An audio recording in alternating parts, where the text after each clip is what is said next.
Let's talk about The Acolyte Season 1, well, the only season of this. As with The Acolyte, it's about an investigation into a crime spree, pits a Jedi Master against a dangerous warrior from his past. And I know, The Acolyte gets a lot of unnecessary hate, but I got to admit, I did really enjoy this series. As with this series, it is set at the end of the High Republic era that takes place about 100 years before A Phantom Menace, as there is a bit of a mystery going on with the Jedi trying to investigate it as there is someone killing Jedi. And what this series did, I just found super fascinating. And I have to say, the High Republic era is something that really interests me. It was super interesting to see a project that was set not in the Skywalker saga, as in a way this felt like a breath of fresh air within the Star Wars universe, exploring a new era, introducing all these new characters, as it does have a very interesting mystery. And with that, this does have an amazing cast, with Amandla Stenberg as Osa and May, who are twins in this series. As with the twins, there's just a very interesting mystery on them, very interesting mystery with the Force,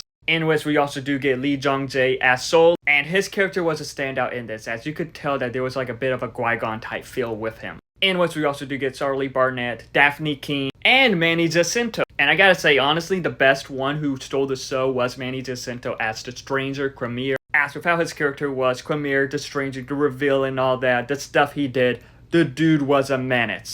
But yeah, he ended up becoming one of the coolest badass Star Wars characters there is. And there was just a lot of stuff that interested me about this series, along with the character. As we know, with the twins, there was a bit of a mystery with the Force with them, as we also do get introduced to new witches. And with this, as well as with Star Wars, the Force continues to work in mysterious ways, which continues with this. And another thing with this that interests me is that it shows how flawed the Jedi can be. We saw glimpses of that throughout the prequel trilogy and throughout the Clone Wars, and it continued to do this as there are some decisions that Jedi might make that pretty much wasn't Jedi worthy, but it still shows how cocky the Jedi can be. And with what this series does with the Sith is pretty interesting, because at this point the Sith is believed to be extinct for thousands of years.